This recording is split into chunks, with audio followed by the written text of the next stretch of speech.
Kogan, with just a little bit of coffee and analyzing a document. See some things right up here. I think we could start up here and just go correspondence. Yes. So this is probably a message. Mm-hmm. I'm seeing general orders, number 3. Yep. Headquarters, District of Texas. Now we get this historical context, which you love. This is apparently going to be appearing or arriving in Galveston, Texas. On June 19th, 1865. Okay. Just recently, June 19th was declared a national holiday known as Juneteenth. So that should already give us some predictions as to what this correspondence is going to be. The interesting thing is that, you know, where are we? I guess Western Union's just not available yet when you're talking about delivering messages. And, you know, and I'm just thinking about when we look at how messages are delivered today or announcements, because I see a proclamation mentioned in here somewhere as well. You know, when you look at the speed of how we're able to access information or messages or whatnot, I think this is pre-Western Union. Don't hold me to this, but no, Western Union is around. The telegraph system is around, but what it is Galveston. Right. Galveston is an island off the coast of Texas. It's a little isolated. Little bit isolated. Right. You know, so and that's why this correspondence becomes so important in our nation's history. So this is post-Civil War. Yep. You know, so all right, let's give it a read here. The people of Texas are informed that, in accordance with a proclamation from the Executive of the United States, all slaves are free. This involves an absolute equality of personal rights and rights of property between former masters and slaves, and the connection heretofore existing between them becomes that between employer and hired labor. The freedmen are advised to remain quietly at their present homes and work for wages. They are informed that they will not be allowed to collect at military posts and that they will not be supported in idleness either there or elsewhere, by order of Major General Granger.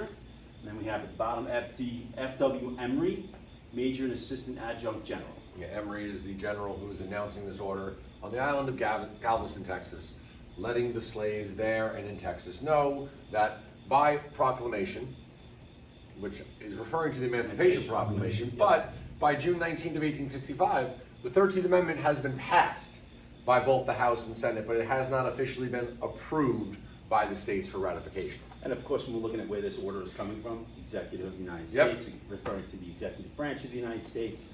And of course, this is mentioning again what you mentioned, slaves are free. And it's almost giving them advice, like, don't start gathering at military outposts. Stay where you are. Right. Begin to work for wages. A little bit easier said than done. Yeah, exactly. A little bit easier said than done. You know, but it is this major announcement that you are no longer master and slave. You are now an employer and an employee. And when we go back to what we were saying before, you know, the speed of how information is going to travel at this point, you know, that's going to probably play into it as well. Yes. So this is ultimately going to lead to the 13th Amendment. The ratification thereof. Yep. Yeah.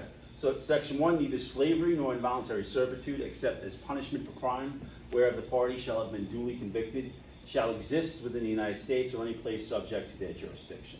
So now we have a scenario where, you know, slavery is now going to be over. The Emancipation Proclamation kind of started to get that momentum going. You have an amendment that's going to abolish it. And in next couple of videos and the other ones, we're going to cover the 14th and 15th Amendment, because the 13th, 14th, and 15th Amendment, you know, when you package them together, are all to help out African Americans. Yeah, and the reason why this is needed is really because the Emancipation Proclamation is just a military executive order. It's an announcement that only freed the slaves within the rebellious states, those within the Confederacy. And that technically doesn't free anybody, because the Confederacy was from their point of view, was no longer under the jurisdiction of the United States. So that is why we needed this 13th Amendment. The movie Lincoln is all about the ratification, the work that Thaddeus Stevens does, that Lincoln does to actually get this amendment approved. What I love to point out about this amendment is the comma here. Servitude. Except as punishment for a crime where the party shall have been duly convicted. Oh, that sounds like something. So technically, if you are convicted of a crime, you can become a slave. You lose your freedom by going to prison, and in prison they can make you work without pay. Hard labor. Yeah, they can do that, and we still do that today. Yep. But the South kind of caught on to this really quickly too. Yes. And right after the passage of the 13th Amendment, they started to go around and arrest any African American they could for the most mundane of crimes. Oh, your shirt isn't tucked in. You're sentenced to hard labor on a plantation. Oh, no, it's me. Oh, you're jaywalking across the street. Oh, you're congregating in crowd. They just passed any stupid law they could to get them back on the plantations. I think you're bringing up some interesting things here because now we start to see the South. They start to look at these rules, laws, and amendments. They try to find loopholes for these things.